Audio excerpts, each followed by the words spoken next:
The hospital intercom crackled to life just as Jalen Royce lifted his daughter from the waiting room chair. Her routine checkup was done, her small hand already reaching for his collar when the words stopped him cold. Code red. O negative blood needed immediately. Pediatric emergency. All compatible staff report to donation center. Jalen stood frozen in the corridor. His 6-year-old daughter Nia pressed against his chest. O negative. The rarest blood type. His blood type. Nia tugged at his sleeve, her wide brown eyes filled with innocent concern. Daddy, can we help? Before he could answer, the donation center doors burst open, and there she stood, Celeste Drayton, CEO of Drayton Industries, the woman who had shattered his dignity just hours ago. Her face was pale with terror, her designer heels clicking frantically on the linoleum. Then she saw him, the janitor, the man she had humiliated in front of dozens of employees, the man who now held her daughter's life in his veins. 6 hours earlier, the morning had begun like any other for Jalen Royce. His alarm rang at 4:30, the same time it had rung for the past 3 years. He moved quietly through the small apartment, careful not to wake Nia, who slept curled around her stuffed elephant. The coffee maker gurgled as he pulled on his work uniform, navy blue pants, a matching shirt with his name stitched above the pocket. At 34, Jalen had learned that pride was a luxury he could not always afford. He had a degree in mechanical engineering from Ohio State, had once designed components for aerospace systems, had once worn suits and attended meetings where people called him Sir. That life ended 3 years ago, along with everything else he had built. His wife Amara's medical bills had consumed their savings first, then their house, then their future. When she finally lost her battle with cancer, Jalen was left with a mountain of debt and a 3-year-old daughter who still asked when Mommy was coming home. He took the first job he could find. Drayton Industries needed janitors for their corporate headquarters in Columbus. The pay was modest, but steady. The hours early enough that he could pick Nia up from daycare by 3 warshiks. He mopped floors in the same building where engineers discussed designs he could have improved in his sleep. He never complained. He simply worked, because Nia needed him to work. The main lobby of Drayton Industries gleamed with marble floors and floor-to-ceiling windows. Jalen arrived at 5:30 to begin his shift, his cleaning cart loaded with supplies. The lobby required special attention on Thursdays. The executive team held their weekly meetings, and Celeste Drayton demanded perfection in every visible space. By 7:15, he was nearly finished, his cart positioned near the elevator bank while he buffed the last section of marble. He did not see Celeste Drayton approaching. He only heard her voice, sharp and cold as January ice. What is this? Jalen looked up to find the CEO standing 3 feet away. Her designer suit was immaculate, her black hair pulled back in a severe bun. She was gesturing at his cleaning cart, which partially blocked the path to the executive elevator. I'm sorry, ma'am. I'll move it right away. He reached for the cart, but Celeste was already speaking again, her voice carrying across the lobby where a dozen early arrivals had stopped to watch. If this is the standard we hire now, maybe that's why everything keeps falling apart. Look at this equipment scattered everywhere, blocking executive access, creating hazards. She turned to the security guard. Who supervises the cleaning staff? I want a report on my desk by noon. Jalen pulled his cart aside. I apologize for the inconvenience. It won't happen again. Celeste looked at him then, really looked at him for the first time. Her gaze swept over his uniform, his calloused hands, the gray threading through his dark hair. Whatever she saw made her lip curl slightly. See that it doesn't. She walked past him without another word, her heels clicking a rhythm of dismissal on the marble he had spent an hour perfecting. The lobby remained silent. Jalen felt the weight of every stare. He finished his work with steady hands and pushed his cart toward the service corridor. Behind him, he heard someone whisper, "Poor guy. She didn't have to do that." He kept walking. In 3 hours, he would clock out and pick up Nia. He would take her to her doctor's appointment. Celeste Drayton's words would fade like all the other wounds he carried. The pediatric clinic at St. Vincent's Hospital was always busy on Thursday afternoons. Jalen signed Nia in at 2:45 and found seats in the crowded waiting room. Nia was 6 now, small for her age but fierce in spirit.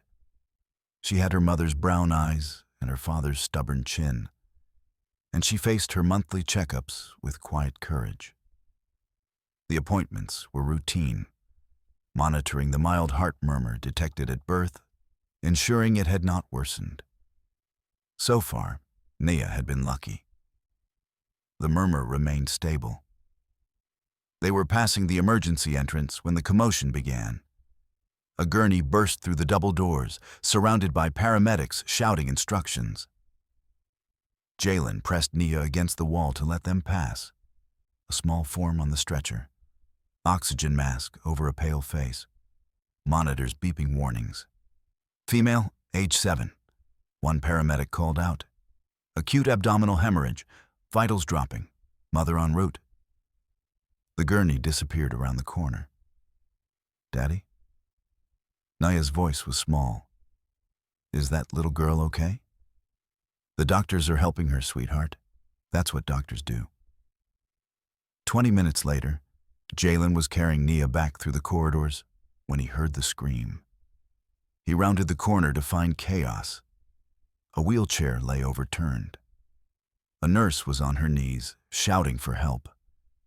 And on the floor lay the same little girl from the gurney. Her hospital gown twisted, her face gray, her small body convulsing. She pulled out her IV and tried to run. The nurse gasped. "Her mother still isn't here. I need help." Jalen set Nia down gently. "Stay right here, baby. Don't move." He dropped to his knees beside the seizing child. His first aid training surfaced like muscle memory. He turned the girl onto her side to protect her airway, cushioned her head with his jacket, and held her steady as the convulsions racked her small frame. "Get a doctor. Now." The seizure lasted 43 seconds.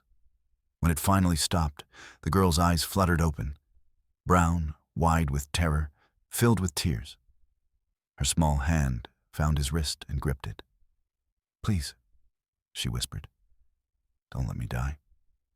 My mommy isn't here. Please don't let me die."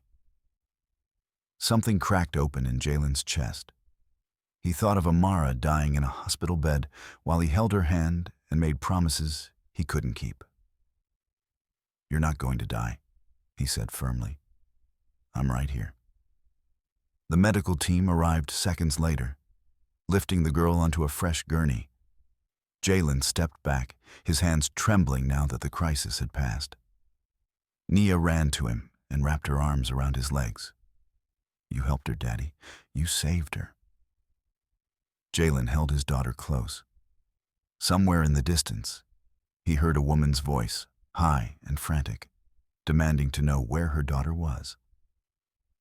"We're completely out of O negative," the blood bank coordinator said, her voice tight with panic. She was speaking to Dr. Keene, the pediatric surgeon. "The regional blood center can get us 2 units, but they won't arrive for at least 4 hours." Dr. Keene's face was grim. "She doesn't have 4 hours. She's lost too much blood. We need a transfusion within the hour or we're going to lose her." Jalen was still in the hospital. Nia's checkup had been completed, her heart murmur unchanged. But they had been delayed by the chaos. Now they sat in the main lobby when the intercom crackled to life. "Code red. O negative blood needed immediately." Pediatric emergency. Nia looked at him with Amara's eyes. That's your blood, isn't it, Daddy? The special kind? Yes, sweetheart, it is. He thought of the little girl who had gripped his wrist and begged him not to let her die. He stood and took Nia's hand. We need to go help someone. The donation center was crowded with hospital staff, all of them being tested, most of them being turned away. O-negative blood was rare, found in only 7% of the population. Jalen approached the intake desk. I'm O-negative. I'd like to donate. The screening took 15 minutes. The coordinator's expression shifted from hope to disbelief. Your blood is a perfect match. Better than perfect. You have a rare antigen combination that makes your blood exceptionally compatible. It's found in maybe 1 in 10,000 people. She paused. The amount of blood this child needs, it's significant. You would be saving her life. But there are risks. Dizziness, fatigue, possibly fainting. Are you certain? Jalen thought of the little girl's brown eyes, so like Nia's. I'm certain. It was then that the doors burst open, and Celeste Drayton stumbled into the room. Her face was streaked with tears, her perfect hair disheveled, her designer suit wrinkled from hours of pacing. She looked like a woman who had been dismantled by fear. Please, she gasped. My daughter, they said someone might be able to help. And then she saw him. Jalen watched the recognition dawn in her eyes. The janitor from the lobby, the man she had humiliated. He saw her face cycle through shock, confusion, and something that might have been shame. Mr. Royce is a perfect match, the coordinator said. He's agreed to donate. Your daughter is going to be okay, Mrs. Drayton. Celeste stared at Jalen, and for the first time in her life, she had absolutely nothing to say. The donation room was small and clinical. Jalen lay on the narrow bed, a needle inserted into the vein at his elbow. The blood flowed through the tube in a steady crimson stream. Nia sat in a chair by the window, her stuffed elephant clutched to her chest, her eyes never leaving her father's face. Dr. Keene had explained the procedure. The Drayton girl needed more blood than a standard donation provided. Jalen had agreed to give 2 units, pushing the limits of what was safe. There would be side effects, weakness, dizziness. He would need to rest for several days. Jalen had agreed without hesitation. About halfway there, the phlebotomist said. Jalen nodded, fighting the lightheadedness. He focused on Nia's face, on the fierce love that had carried him through every impossible moment of the past 3 years. Daddy, are you okay? I'm fine, sweetheart. Just a little tired. Outside the donation room, Celeste stood frozen in the corridor. Through the window, she could see the man she had humiliated lying on a hospital bed, giving his blood to save her daughter's life. His own daughter sat beside him, small and patient and brave. Celeste had built her career on reading people, on understanding motivations, identifying weaknesses. She had climbed to the top by being smarter and harder and more ruthless than anyone else. But looking through that window, she realized she had never understood anything at all. The janitor was not just a janitor. He was a father, like she was a mother. He had a child who needed him, like her child needed her. He had a life beyond the lobby he cleaned, dreams and fears and loves she had never bothered to imagine. And when given the chance, he had chosen to save her daughter without hesitation, without conditions. The phlebotomist emerged, carrying the collection bags. We've got what we need. Your daughter should stabilize within the hour.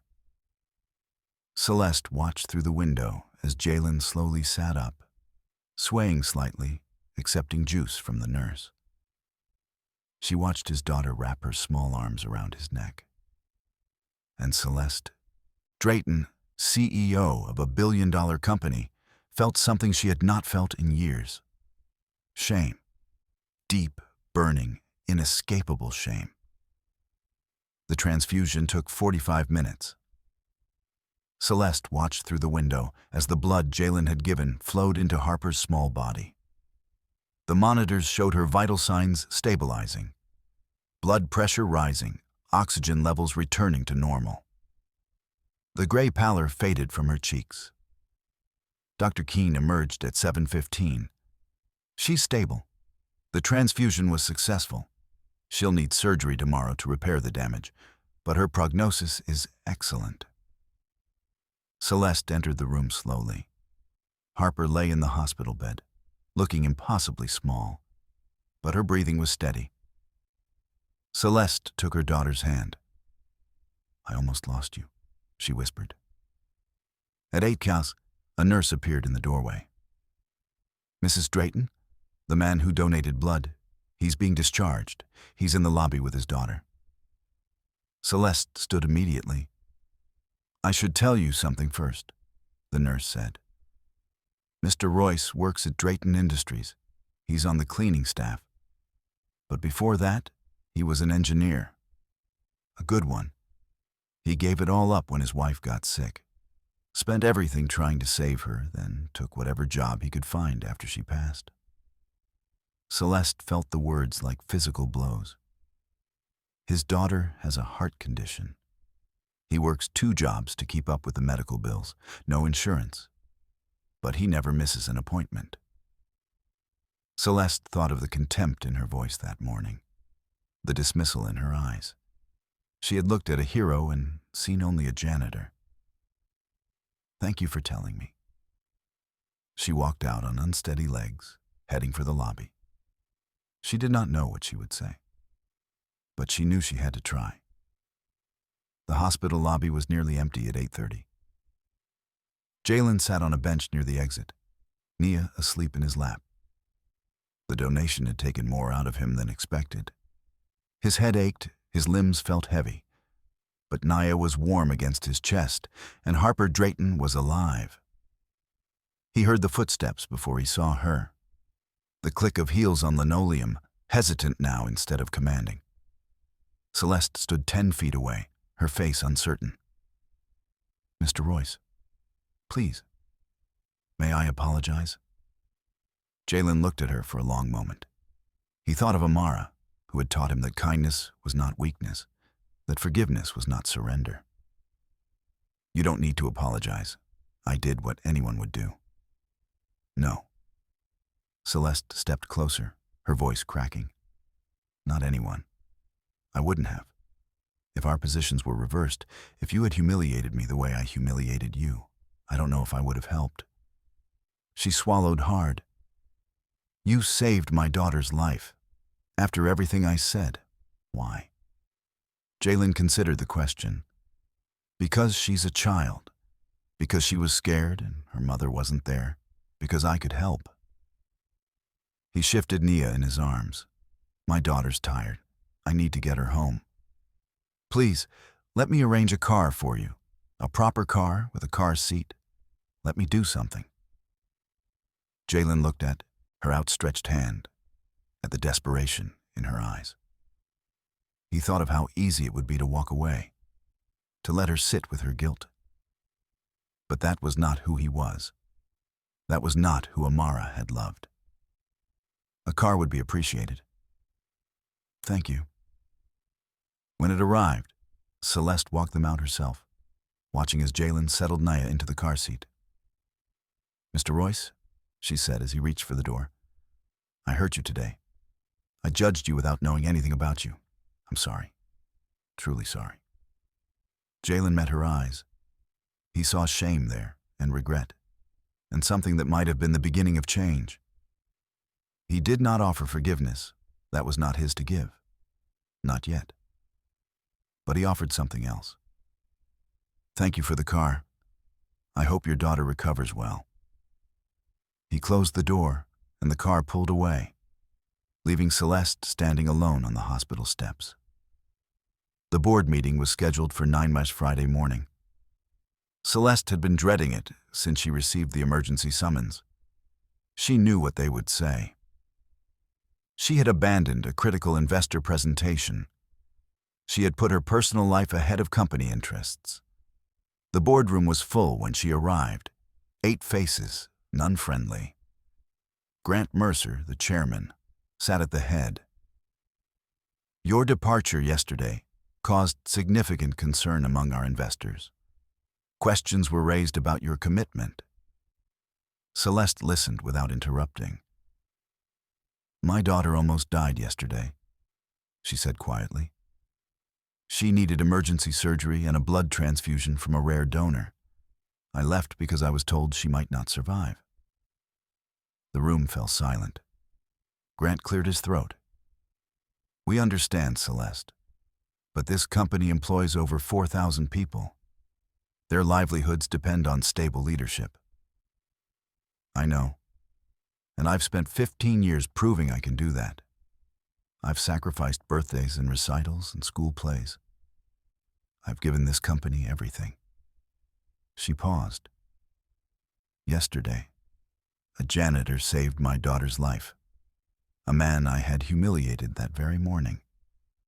He gave his blood willingly because my daughter was a child in danger and he could help. She thought of Jalen sitting in the hospital lobby with Nia sleeping in his lap. That man has nothing. No insurance, no savings. But he has something I lost a long time ago. He knows what matters. Grant frowned. Celeste, this is very touching, but I'm not resigning, and I'm not apologizing for leaving that meeting. What I am doing is changing. This company is going to become the kind of place where a single father working 2 jobs can get health insurance for his daughter, where people are treated with dignity regardless of their position. She stood. You can support me, or you can replace me. But I'm done pretending that being powerful means being cruel. She walked out, leaving 8 stunned faces behind her. That afternoon, Celeste went back to the hospital. Harper was awake, watching cartoons, looking miraculously healthy. Mommy, the doctor said the blood from the nice man saved me. Celeste sat on the edge of the bed. Yes, sweetheart. He did. Can I meet him? I want to say thank you. A soft knock interrupted them. Jalen stood in the doorway, Nia peeking out from behind his legs. I'm sorry to intrude. Nia wanted to make Harper a card. He held up construction paper covered in crayon drawings, flowers and hearts, 2 stick figures holding hands. Celeste felt tears spring to her eyes. Please, come in. Harper leaned forward. Are you the man who saved me? Jalen knelt beside the bed. I just helped a little. The doctors did most of the work. Daddy gave his blood, Nia announced. He was really brave. Harper looked at her with wonder. Is he your daddy? The best daddy in the whole world. Jalen smiled, the first real smile Celeste had seen from him. Girls, why don't you show each other the card? As the children bent over Nia's artwork, Celeste stepped closer to Jalen. Thank you for coming. Nia insisted. She's been asking about Harper all day. They stood in silence, watching the 2 girls. I meant what I said yesterday. Celeste finally spoke. About being sorry. I've spent my whole life measuring people by their positions, their power. I never stopped to see them as human beings. Why are you telling me this? Because I want to do better. Because I want to be the kind of person my daughter can be proud of. She paused. And because I want to ask you something. Not as an apology, as an opportunity. What kind of opportunity? Drayton Industries needs to change. We need policies that support working parents, that recognize sacrifices people make. I want to start a program for single parents, health insurance, flexible hours, emergency childcare, and I want you to help me design it." Jalen stared at her. "You know what these families need. You've lived it. I can throw money at programs all day, but without someone who understands the reality, it'll be nothing but corporate PR." She met his eyes. "I'm not offering charity. I'm offering a consulting position, part-time, paid, with full benefits for you and Nia. You can keep your other job or come work for me in a role that uses your engineering background. Whatever you choose, I want your voice in the room." Jalen looked at Nia, now braiding Harper's hair with the solemnity of a surgeon. "I've been judged my whole life," he said slowly, "for being poor, for taking jobs people think are beneath me. I stopped caring what people thought a long time ago. But this could change something. Not for me, for people like me." He extended his hand. "I'll do it. But the program has to be real, not just PR. And you have to listen when I tell you things you don't want to hear." Celeste took his hand, feeling the calluses on his palm. "Agreed." From the hospital bed, Harper called out, "Mommy, Nia says she wants to be my friend. Can she come to my birthday party?" Celeste looked at Jalen. Something like warmth passed between them. "I think that can be arranged." The Single Parent Support Program launched 6 weeks later, on a bright Monday morning in October. The ceremony was held in the main lobby of Drayton Industries, the same lobby where Jalen had once been humiliated. A small stage had been erected near the elevators, draped with banners announcing the Jalen Royce Single Parent Initiative. Jalen had insisted on the name. "It's not about me," Celeste had argued.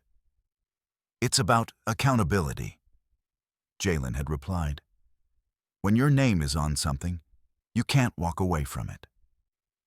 The lobby was packed with employees, executives and janitors, engineers and receptionists, all gathered together. Celeste stood at the podium as she explained the program's benefits: subsidized health insurance, emergency childcare funds, flexible scheduling, paid family leave. "This program exists because one man taught me something I should have learned long ago," Celeste said. "He taught me that dignity is not earned. It is inherent. Every person who walks through these doors deserves to be seen, to be valued, to be treated with respect." She gestured for Jalen to speak. He approached the microphone reluctantly. "I'm not good at speeches. I'm better at fixing things, machines, systems, problems with clear solutions." He looked out at the crowd. "But some problems don't have clear solutions. Being a single parent is one of them. Every day is a calculation. How much sleep can I sacrifice? How many hours can I work? How do I make sure my daughter knows she's loved, even when I'm exhausted and barely holding on?" His voice softened. "This program won't solve everything, but it might make the calculation a little easier. It might mean one less parent has to choose between a doctor's appointment and a paycheck." He looked at Nia. "That's worth something. That's worth everything." 3 months later, on a crisp January afternoon, Celeste and Harper sat in the waiting room of the pediatric cardiology clinic. Harper was there for her final follow-up, the last checkpoint before the doctors declared her fully recovered. Across the room, Jalen and Nia waited for their own appointment. "Miss Drayton?" The nurse called Harper's name. Celeste paused at the doorway. "Would you like to get coffee after, all 4 of us?" Jalen looked at Nia, who nodded eagerly. "We'd like that." Harper's results were perfect, full recovery. Nia's checkup was equally encouraging. Her heart murmur remained stable. When they met in the cafe afterward, The two girls immediately claimed a table by the window, heads bent together over coloring pages. Jalen and Celeste sat nearby, watching their daughters. "She talks about Nia constantly," Celeste said. "I think she's found her best friend." "The feeling is mutual. Nia asked me last week if Harper could be her sister." Jalen smiled. "I explained that's not quite how it works." They sat in comfortable silence, watching snow begin to fall outside. "I've been thinking about the program," Celeste said, "about everything that's happened. I know I can never undo what I said to you in that lobby. But meeting you changed me, made me see things I'd been blind to my whole life." Jalen considered her words. He thought of Amara, of how she had always believed in second chances, in the possibility of change, in the stubborn goodness hidden in every heart. "My wife used to say that people are like machines. Sometimes they break. Sometimes they just need recalibration." He smiled slightly. "I think you've recalibrated pretty well." Celeste felt tears prick her eyes. "That might be the nicest thing anyone's ever said to me. Don't let it go to your head." But he was smiling too. From the window table, Harper called out, "Mommy, can we go play in the snow, please?" "Please, Daddy," Nia added. Jalen and Celeste looked at each other. Something unspoken passed between them. An acknowledgement of wounds healing, of walls coming down, of possibilities opening where none had existed before. "What do you think?" Celeste asked. "Should we let them drag us out into the cold?" Jalen looked at his daughter, at her joy and innocence, at the friend she had found against all odds. He thought of Amara and how she would have loved this moment, this proof that kindness could transform strangers into family. Maybe that's exactly what we all need. They gathered their coats and headed for the door. Two families becoming one, stepping together into the falling snow, ready to begin.